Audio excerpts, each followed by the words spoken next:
কৈছো যে যদি ৰাইজৰ দলে এইবাৰ চৰকাৰ গঠন কৰিব পাৰে 2026ত অকলে যদি কৰিব পাৰে কিন্তু বেলেগ কথা পাৰো নে নোৱাৰো নাজানো আজিৰ দিনটোত আমাৰ এজন এমএলএ কিন্তু 2026 চনত আমি কমেও 20ৰ পৰা 25 জন এমএলএ জিকাবৰ কাৰণে সম্পূৰ্ণ চেষ্টা যদি 20ৰ পৰা 25 জন এমএলএ জিকাব পাৰো তেতিয়াহ'লে আমাক বাদ অসমত কোনেও চৰকাৰ কৰিব নোৱাৰে আমাক বাদ যদি চৰকাৰ কোনেও কৰিব নোৱাৰে অথবা আমি যদি চৰকাৰ কৰো তেতিয়াহ'লে আমি প্ৰথমতে 5টা কাম কৰিম 5টা কাম এই 5টা কামৰ কথা আমাৰ প্ৰত্যেকজন সদস্য আজি নৱাগত প্ৰত্যেকজন সদস্য মনত ৰাখিব দৰকাৰ 5টা কাম নাম্বাৰ 1 আমি চৰকাৰ গঠন কৰাৰ 5 বছৰৰ ভিতৰত অসমৰ প্ৰতিজোৰা পথাৰত পানী যোগানৰ ব্যৱস্থা কৰি ইৰিগেশ্যন 100% ইৰিগেশ্যন বানপানীৰ পৰা পথাৰখন ৰক্ষা কৰি আৰু বছৰৰ সকলো সময়তে পথাৰখনত খেতি কৰিব পৰা যাক ইংৰাজীত ৰাউণ্ড দ্য ইয়েৰ কাল্টিভেশ্যন বুলি কয় বছৰৰ সকলো সময়তে খেতি কৰিব পৰা ৰাজ্যত পৰিণত কৰি অসমক প্ৰকৃত অৰ্থত কৃষি প্ৰধান ৰাজ্যত পৰিণত কৰিব নাম্বাৰ 1 এই কামটো আমি কৰিম বুলি কৈছো 5 বছৰৰ ভিতৰত কৰিম বুলি কৈছো আৰু স্পষ্টকৈ কৈছো যে চৰকাৰৰ দায়িত্ব হ'ব যে প্ৰত্যেকটা পথাৰত পানী দিম খেতিয়কৰ দায়িত্ব হ'ব লগত আমি ট্ৰেক্টৰ দিম প্ৰতিখন গাঁৱত খেতিয়কৰ দায়িত্ব হ'ব প্ৰত্যেকটা পথাৰত খেতি কৰা যদি খেতি কৰে তেতিয়াহ'লে খাজনা ফ্ৰী কৰি দিয়া হ'ব আৰু যদি খেতি নকৰে তেতিয়াহ'লে 5 গুণ খাজনা বৃদ্ধি কৰি দিয়া হ'ব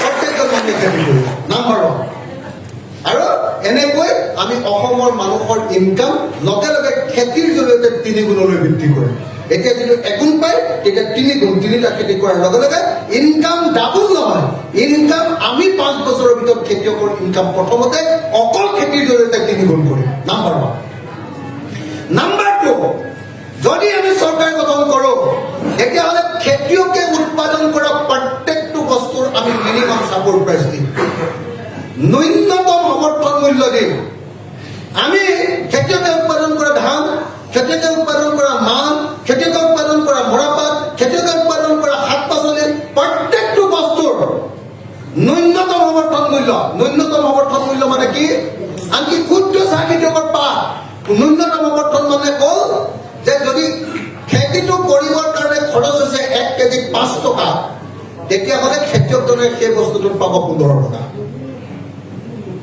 চাপোজ গাঁৱত বিলাহী কিনিলো এতিয়া যেনেকৈ অসম চৰকাৰে যেনেকৈ ধান কিনে এতিয়া এইটো আমাৰ পৰিকল্পনা আছিলে আৰু আমাৰ দাবী অনুসৰি অসম চৰকাৰে অসমত ধান কিনিবলৈ বাধ্য হৈছে এইটো আমাৰ পৰিকল্পনা ৰাইজৰ দলৰ পৰিকল্পনা তো সেইটো বিধানসভাতো স্বীকাৰ কৰি লৈছে চৰকাৰে আপোনালোকে নিশ্চয় জানে তো য'ত চাপোজ আমি বিলাহী খেতি উৎপাদন কৰোঁ বিলাহী খেতি যদি আমাৰ ভাল উৎপাদন হয় আমি 2 টকাত 1 কেজি বিলাহী বিক্ৰী কৰোঁ আৰু সেই সময়ত আমি বিলাহী কিনি খাওঁ গুৱাহাটীত একদম যেতিয়া একদম কম দাম থাকে তেতিয়া আমি বিলাহী কিনি খাওঁ গুৱাহাটীত 50 টকা দাম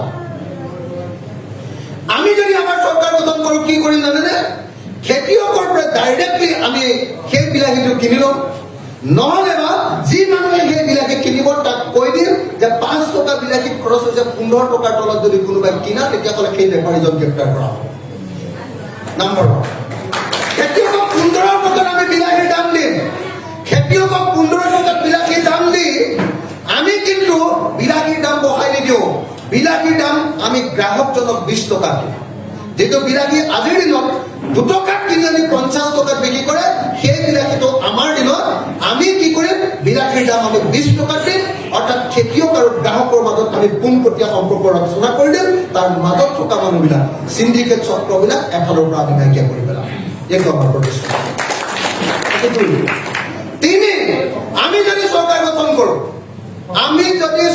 গঠন কৰোঁ আমাৰ 3 নম্বৰ কামটো হ'ব যে অসমৰ স্থানীয় মানুহৰ কাৰণে অসমত বসবাস কৰা স্থায়ী আৰু স্থানীয় মানুহৰ কাৰণে অসমৰ ব্যৱসায় বাণিজ্য অসমৰ মানুহৰ হাতলৈ অনা পথাৰ আমাৰ বজাৰ আমাৰ এই যিটো ধাৰণা আমাৰ হেৰিয়ে দিছিলে অম্বিকাগিৰি ৰাজ্যদৰে কৈছিলে যে এখন ৰাজ্যৰ যেতিয়াহে ধনী হ'ব পাৰে যেতিয়া সেই ৰাজ্যৰ বাসিন্দাসকলে তাৰ স্থায়ী বাসিন্দাসকলে তেওঁলোকৰ পথাৰখনৰ ওপৰত আৰু তেওঁলোকৰ বেপাৰখনৰ ওপৰত অধিকাৰ লাভ কৰে বজাৰখনৰ ওপৰত অধিকাৰ লাভ কৰে। আমি চেষ্টা কৰিম যে আজিৰ দিনটোত গোটেই কৰ্পৰেট শক্তিয়ে গোটেই বজাৰ দখল কৰি পেলোৱাৰ ফলত ব্যৱসায়ীবিলাকৰ কাৰো ব্যৱসায় ভাল নহয়। আপোনালোকে যিকোনো এটা আপুনি ৰিটেইল চেল দোকানলৈ যাওক, ৰিটেইল চেলৰ দোকানত মানুহে দোকানীজনে মন মাৰি বহি আছে। কাৰণ কিয়? হয় একদম অনলাইন ব্যৱসায়, নহ'লে বা ডাঙৰ ডাঙৰ মলবিলাক খোলাৰ ফলস্বৰূপে সম্পূৰ্ণৰূপে আমাৰ এই ৰিটেইল চেল ব্যৱসায়বিলাকৰ অৱস্থা বেয়া। আমি আপোনালোকক কথা দিছো যে যদি ৰাইজৰ দলৰ চৰকাৰ হয় তেতিয়াহ'লে বজাৰ স্থানীয় মানুহৰ হাতলৈ আনিবৰ কাৰণে আমি সকলো পৰিকল্পনা গ্ৰহণ কৰিম। এইটো ৩ নম্বৰ। ৪ নম্বৰ, আমি যিটো কাম কৰিম সেইটো হ'ল, আৰু দুটা কথা কৈ মই শেষ কৰি দিম। এই কথাটো 5টা কথা কম বুলি কৈছিলো। 4 নম্বৰ কামটো হ'ল যে আমি যদি চৰকাৰ গঠন কৰো তেতিয়াহ'লে হিমন্ত বিশ্ব শৰ্মাই যেনেকে কৈছে যে জাগিৰোডত কি এইটো ইণ্ডাষ্ট্ৰী ছেমি কণ্ডাক্টৰ ইণ্ডাষ্ট্ৰী কৰি তেওঁ অসমৰ চৰিত্ৰ পৰিৱৰ্তন, অসমৰ অৰ্থনীতি পৰিৱৰ্তন কৰি দিম বুলি কৈছে। আমি ৰাইজৰ দলে কৈছো যে যদি আমি চৰকাৰ গঠন কৰো 5 বছৰৰ ভিতৰত অসমৰ প্ৰত্যেকখন গাঁৱত ক্ষুদ্ৰ উদ্যোগ গঠন কৰি অসমৰ প্ৰত্যেকখন গাঁৱৰ মানুহক সংস্থাপন দি অসমৰ গাঁৱৰ ল'ৰাবিলাক যে বেংগলোৰ, চেন্নাই আৰু কেৰালাত আছে প্ৰত্যেকজন ল'ৰা ঘূৰাই আনি অসমতে অসমৰ মানুহক আমি কাম দিয়াৰ ব্যৱস্থা গ্ৰহণ কৰিম। এইটো আমাৰ চেলেঞ্জ, আৰু তাৰ কাৰণে আমাৰ পূৰ্ণ পৰিকল্পনা আছে। এই কিতাপত এটাকৈ কেনেকৈ কোনটো বস্তু কি ইণ্ডাষ্ট্ৰী ক'ত হ'ব প্ৰত্যেকটো কথা আমি ইয়াক সুসন্নিৱিষ্ট ৰূপত ইয়াতে সংঘবদ্ধ কৰি ৰাখিছো। আপোনালোকক মই জনাব খোজো, আজি আপোনালোকে এখন গাঁৱলৈ যাব, গাঁৱত যদি আপোনালোকে সোধে যে এই গাঁওখনৰ মানুহে খেতি কৰাৰ পাছত আটাইতকৈ বেছি কি কাম কৰে, অলপ কথাটো বন্ধ কৰিব না প্লিজ। আজি যদি গাঁৱত কোনোবাই সোধে যিকোনো এখন গাঁৱত গৈ, উজনি হওক নামনি হওক, এখন গাঁৱত গৈ আপুনি সোধক যে আপোনালোকৰ গাঁৱৰ মানুহে খেতি কৰাক বাদ দি আটাইতকৈ বেছি কি কাম কৰে, তেতিয়াহ'লে গাঁৱৰ মানুহে ক'ব, একেলগতে চিঞৰি ক'ব যে আমাৰ গাঁৱৰ ডেকা ল'ৰাবিলাকে খেতি কৰাক বাদ দি দ্বিতীয় যিটো কাম কৰে সেইটো হ'ল হাজিৰা, মিস্ত্ৰীৰ লগত যোগালীৰ কাম কৰে। প্ৰত্যেকখন গাঁৱত আপোনালোকে সুধি চাওক এইটো হয় নে নহয়। দ্বিতীয় কথাটো ক'ব যে আমাৰ গাঁৱৰ ল'ৰাই দ্বিতীয় যিটো কাম কৰে সেইটো হ'ল বেংগলোৰ, কেৰালা বা চেন্নাইত গৈ চিকিউৰিটি গাৰ্ডৰ কাম কৰে। অসমৰ আটাইতকৈ উঠি অহা যুৱক যুৱতীবিলাকৰ আটাইতকৈ বেছি কাম, অৰ্থনৈতিক যিটো কাম, সেইটো যদি মিস্ত্ৰীৰ যোগালী বা হাজিৰা কৰা হয়, দৈনিক মজুৰি কৰা হয়, আৰু যদি চিকিউৰিটি গাৰ্ড কৰা হয় বেংগলোৰ বা কেৰালাত গৈ, তেতিয়াহ'লে সেই জাতিৰ কিবা ভৱিষ্যত আছেনে ৰাইজ? সেই জাতিৰ কোনো ভৱিষ্যত নাই। যদি এই জাতিৰ ভৱিষ্যত বদলাব লাগে তেতিয়াহ'লে কোনো টাটা, কোনো বিৰলা, কোনো ৰিলায়েন্স, কোনো আদানী বা আম্বানীয়ে আমাৰ এই জাতিৰ ভৱিষ্যত বদলাব নোৱাৰে। এই জাতিৰ ভৱিষ্যত বদলাবলৈ গ'লে আমাৰ ৰাইজ আৰু আমাৰ চৰকাৰে ঐক্যবদ্ধভাৱে আমি গাঁৱে গাঁৱে সৰু সৰু ইণ্ডাষ্ট্ৰী খুলিব লাগিব,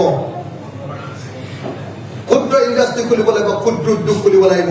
আৰু প্ৰত্যেকটো ক্ষুদ্ৰ উদ্যোগতে প্ৰত্যেকখন গাঁৱৰ মানুহক সংস্থাপিত কৰিব লাগিব।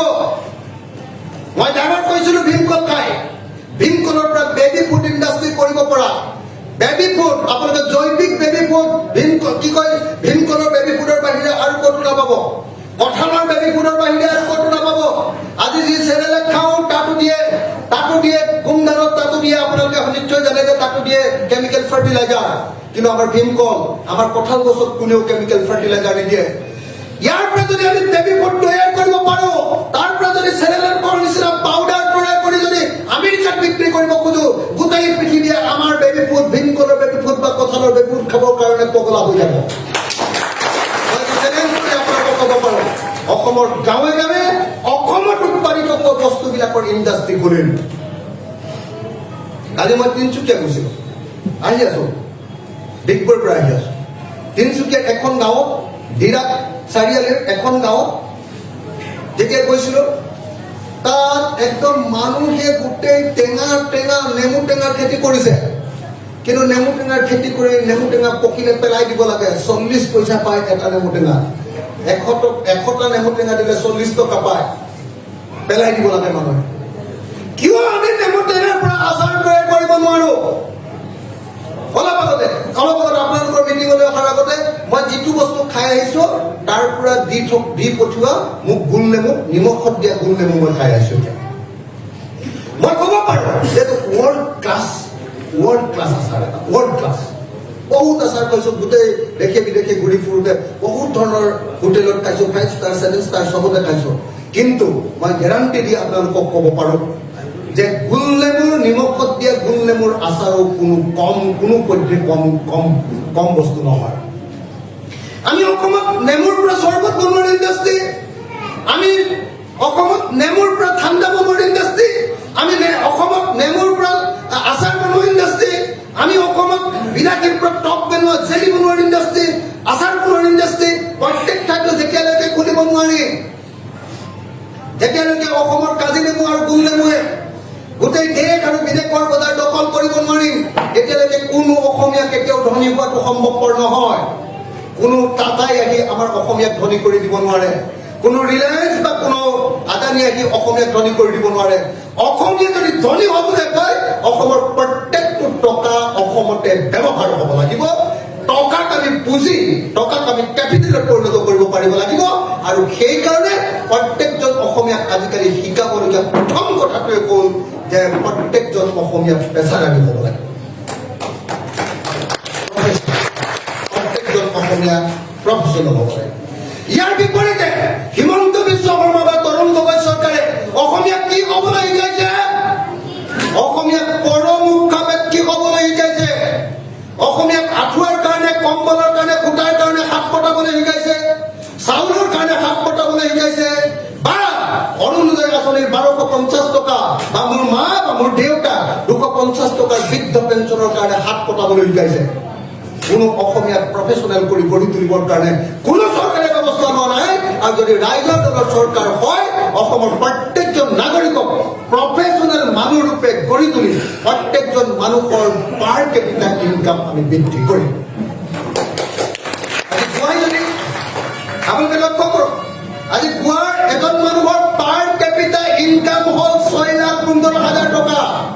অকল সাগৰৰ পানী টোপাত মানুহক তাতে ফুৰিবলৈ দি, সাগৰৰ পানী টোপাত ফুৰিবলৈ দি আৰু ফেনী খুৱাই যদি, ফেনী মানে আমাৰ অসমৰ চুলাই মদৰ নিচিনা, ফেনী আৰু সাগৰৰ পানী টোপা দি যদি গুৱাই যদি এক বছৰত এজন মানুহৰ ইনকাম 6,15,000 কৰিব পাৰে, কিয় অসমৰ তেল, কয়লা, চুনি, চাহপাত চব থকাৰ পাছতো, খেতি থকাৰ পাছতো, গোৱাতটো খেতি নাই, ব্ৰহ্মপুত্ৰ থকাৰ পাছতো, কাজিৰঙা থকাৰ পাছতো, শিৱসাগৰ থকাৰ পাছতো কিয় অসমৰ এজন মানুহৰ ইনকাম 1,20,000 টকা হৈছে? পাৰ কেপিটেল ইনকাম কিয় 1,00,000 হৈছে? হিমন্ত বিশ্ব শৰ্মাই উত্তৰ দিব পাৰিব? কিয় আমাৰ কাষতে থকা ছিকিম নামৰ সৰু ৰাজ্যখন কি আছে? ছিকিমত আপোনালোকে চাবলৈ যাওক, দুটামান পাহাৰ আৰু পাহাৰত পৰে অকণমান মাজে মাজে বৰফ, তাৰ বাহিৰতো ছিকিমত একো নাই। কিন্তু আমাৰ কি নাই? আপোনালোকে নিজে চাওক, আমাৰ নিচিনা এনেকুৱা ধৰণৰ সেউজীয়া, আমাৰ নিচিনা ইমান ডাঙৰ ব্ৰহ্মপুত্ৰ নদী, আমাৰ নিচিনা ৱাইল্ড লাইফ, আমাৰ নিচিনা হেৰিটেজ ভাৰতৰ কোনখন ৰাজ্যৰ আছে? আমাৰ নিচিনা 97টা জাতি, আৰু প্ৰত্যেকটো জাতিৰে খাদ্য অভ্যাস বেলেগ, প্ৰত্যেক জাতিৰে ড্ৰেছ বেলেগ, প্ৰত্যেকটো জাতিৰে আপোনাৰ সংস্কৃতি বেলেগ, প্ৰত্যেকটো জাতিৰে সাজপানী কি কয় এইটো? ভটকা বেলেগ চবৰে। আহোমৰ সাজপানী খাব নে মিচিঙৰ চাই মদ খাব? বড়োৰটো খাব নে ডিমাচাৰটো খাব? ইমান বস্তু থকাৰ পাছতো কিন্তু আমি অসমক বনাব পৰা নাই। সেইকাৰণে আমাৰ স্পষ্ট কথা, যদি গোৱাই পৰ্যটন ৰাজ্য হিচাপে ইমান আগুৱাই যাব পাৰে, ছিকিমে যদি পৰ্যটন ৰাজ্য হিচাপে ইমান আগুৱাই যাব পাৰে, ৰাইজৰ দলে চৰকাৰ গঠন কৰাৰ 5 বছৰৰ ভিতৰত অসমক ভাৰতৰ শ্ৰেষ্ঠ পৰ্যটন ৰাজ্য ৰূপে গঢ়ি তোলা হ'ব। আৰু প্ৰত্যেকজন অসমীয়াৰ গড় জনমূলীয়াই পাৰ কেপিটেল ইনকাম 1,20,000 পৰা এতিয়া গোৱাৰ 6,15,000 আটাইতকৈ বেছি, অন্তত পক্ষে অসমৰ 10 লাখ টকাত আমি প্ৰত্যেকজন অসমীয়া মানুহৰ পাৰ কেপিটেল। এই লক্ষ্যলৈ আমি ৰাজ্যৰ দল গঠন কৰিছো। এই লক্ষ্যৰে আমি আগুৱাই যাব খুজিছো। সমগ্ৰ অসমত এতিয়া ৰাইজৰ দলৰ প্ৰতি আগ্ৰহ বৃদ্ধি পাইছে। সমগ্ৰ জাতি, সকলো জাতি জনগোষ্ঠীৰ মানুহে আমাৰ দলত আহি ভিৰ কৰিছে। আৰু এই মুহূৰ্তত সেইকাৰণে আমাৰ দুটা। এক নম্বৰ আমাৰ কাৰণে আটাইতকৈ ইম্পৰ্টেণ্ট কথাটো হ'ল যে এই মুহূৰ্তত জিকিব পৰা নাম্বাৰ 1 দলৰ প্ৰতি আনুগত্য থকা, এইটো এক নম্বৰ আচলতে, দলৰ প্ৰতি আনুগত্য বা দলৰ আদৰ্শতে পুৰা জিনি যোৱা নাম্বাৰ 1। নাম্বাৰ 2 উইনেবিলিটি থকা লিডাৰ তৈয়াৰ কৰা 126টা সমষ্টিৰ কাৰণে 126জন লিডাৰ তৈয়াৰ কৰাটো আমাৰ প্ৰথম আৰু প্ৰধান দায়িত্ব। আমাৰ দ্বিতীয় দায়িত্বটো হ'ল অসমৰ প্ৰত্যেকটো জাতি জনগোষ্ঠী, প্ৰত্যেকখন গাঁও, প্ৰত্যেকখন বাগান, প্ৰত্যেকখন লাইন, প্ৰত্যেকটো টাউনৰ বস্তি এলেকা আৰু চৰ চাপৰি এলেকাৰ ভিতৰলৈ সোমাই গৈ প্ৰত্যেকজন মানুহৰে হৃদয় জিনি অসমৰ প্ৰত্যেকটো বুথ কমিটি তৈয়াৰ কৰি 2026 চনৰ নিৰ্বাচনত বিজেপি দলক ব্ৰহ্মপুত্ৰত দলিয়াই পেলোৱাটো হ'ল আমাৰ আটাইতকৈ ডাঙৰ। আমি দুটা দলক 2026 চনত ব্ৰহ্মপুত্ৰত উঠুৱাই দিব খোজো। এটা হ'ল হিমন্ত বিশ্ব শৰ্মা নেতৃত্বাধীন হিন্দু সাম্প্ৰদায়িক দল বিজেপি, আৰু আনটো হ'ল বদৰুদ্দিন আজমল ডাঙৰীয়াৰ নেতৃত্বাধীন মুছলমান মৌলবাদী দল AIDF। এই দুয়োটা দলকে 2026 চনৰ নিৰ্বাচনত আমি ইয়াতে গুৱাহাটীতে চকীয়ে টকীয়ে ধৰি বান্ধি আমি ব্ৰহ্মপুত্ৰত দলিয়াই দিব খোজো আৰু তেওঁলোকক এই কাম কৰিবৰ কাৰণে আমি সকলোৱে এতিয়া ঐক্যবদ্ধভাৱে লাগি গৈছো। মই আপোনালোকক অনুৰোধ জনাম, আমাক তেনেকুৱা আদৰ্শবাদী কেইজনমান নেতা লাগে, আমাক আদৰ্শবাদী তেনেকুৱা লিডাৰ লাগে, আমাক আদৰ্শবাদী তেনেকুৱা কৰ্মী লাগে যি ক'ব যে 10 বছৰ ৰাইজৰ দলত দিম আৰু 10 বছৰৰ ভিতৰত অসমৰ চৰিত্ৰ সম্পূৰ্ণৰূপে বদলি কৰি দিম, অসমৰ চেহেৰাই বদলি কৰি দিম। মই আপোনালোকক সেইকাৰণে কৈছো, ৰাইজৰ দলত আপোনালোকে কাম কৰিবলৈ অহাটো কেৱল আপোনালোকে পঞ্চায়তৰ মেম্বাৰ ক'বলৈ অহা নহয়, কেৱল আপোনালোকে জিলা পৰিষদৰ মেম্বাৰ ক'বলৈ অহা নহয়, আপোনালোকে MLA বা MP হ'বলৈ অহা নহয়। ৰাইজৰ দলত যদি আপোনালোকে যোগদান কৰিছে আৰু ৰাইজৰ দলৰ কাৰণে যদি সঠিকভাৱে কাম কৰিছে, তেতিয়াহ'লে অহা 10 বছৰৰ ভিতৰত অসমৰ চেহেৰা সলনি হৈ যাব। আৰু সেইকাৰণে এই সময়ত ৰাইজৰ দলত কাম কৰাটোৱেই অসমৰ জাতীয় জীৱনৰ আটাইতকৈ গুৰুত্বপূৰ্ণ কাম বুলি মই বিবেচনা কৰোঁ। প্ৰত্যেকজন নাগৰিকক আজি আমাৰ দললৈ আদৰণি জনাইছো, সকলোকে সংবিধানখন পঢ়িবৰ কাৰণে, সকলোকে কৰ্মসূচীখন পঢ়িবৰ কাৰণে, আমাৰ সপোনৰ অসমখন এইখন পঢ়িবৰ কাৰণে আহ্বান জনাইছো। আৰু সকলোকে কথাবিলাক বুজি বাজি আগবাঢ়ি আহি সঁচা সঁচিকে সকলোৱে মিলি, মই আকৌ কৈছো, আমাৰ দলৰ ভিতৰত সকলো জনগোষ্ঠীৰ সমান অধিকাৰ আছে। আমি কাকো ওপৰত আৰু কাকো তলত নাৰাখো। সকলো জাতি জনগোষ্ঠীয়ে আমাৰ দলৰ ভিতৰত সম্পূৰ্ণ গণতান্ত্ৰিক চেতনা পাব। আৰু কোনেও যাতে সাম্প্ৰদায়িক কথা দলৰ ভিতৰত নকয়, মই আজি আপোনালোকক সকলোকে সোঁৱৰাই দিছো, নতুন হ'ব। আমাৰ দলৰ ভিতৰত সাম্প্ৰদায়িকতা আমি কেতিয়াও ব্যৱহাৰ নকৰোঁ। আমাৰ দলৰ কোনো মানুহ সাম্প্ৰদায়িক ক'ব নোৱাৰে। যদি কোনোবা সাম্প্ৰদায়িক হৈছে, বিজেপি বা AIDFৰ ওচৰলৈ গুচি যাওক, আমাৰ দললৈ আহিব। মই ইমানখিনি কথা কৈয়ে নতুন সকলো নেতাকে আমাৰ দললৈ আদৰণি জনাইছো, সকলো কৰ্মীকে আদৰণি জনাইছো। আজি আম আদমি পাৰ্টিৰ 2খন জিলা কমিটি আমাৰ দলত চামিল হ'ব, প্ৰাক্তন জিলা কমিটি। আৰু আটাইবিলাক যিমানবিলাক আছে এফালৰ পৰা সকলো যিবিলাক বিভিন্ন ৰাজনৈতিক দলৰ যিবিলাকে গুৰুত্ব লাভ কৰা নাই, যিসকলে গুৰুত্ব পাব লাগিছিলে, যিবিলাক আদৰ্শৱান মানুহ, আটাইবিলাক দলৰ পৰা আমাৰ লগত যোগাযোগ চলি আছে। 2026 চনত সঁচা সঁচিকে আপোনালোকে এটা বেলেগ ধৰণৰ ব্যৱস্থা দেখিবলৈ পাব। মই সেইকাৰণে স্পষ্টকৈ ক'ব খোজো যে আজিৰ দিনটোত অসমত ফাষ্টেষ্ট গ্ৰয়িং, আটাইতকৈ দ্ৰুত গতিত আগবাঢ়ি যোৱা দলটোৰ নাম হ'ল ৰাইজৰ দল। আৰু সেইকাৰণে সকলোৰে চকুৰ এটা সপোন আহিছে যে ৰাইজৰ দলে 2026 চনত চৰকাৰ পৰিৱৰ্তন কৰিব, বেছিবাদক সাম্প্ৰদায়িকতাবাদক অসমৰ পৰা বিদায় দিব, আৰু আমি অসমত গণতান্ত্ৰিক আৰু প্ৰকৃত প্ৰগতিশীল জাতীয়তাবাদী চৰকাৰ গঠন কৰিব পাৰিম। এই আশা কৰি মই মোৰ বক্তব্য সামৰণি মাৰিছো। আৰু আপোনালোক সকলোকে দললৈ আদৰণি জনাই মই এটা শ্লোগান দিব কৈছো, সকলোকে এটা শ্লোগানত অংশগ্ৰহণ কৰিবৰ কাৰণে অনুৰোধ জনাই বৈ ইনকলাব জিন্দাবাদ, সকলোৱে জয় অসম, জয় অসম, জয় অসম, জয় অসম,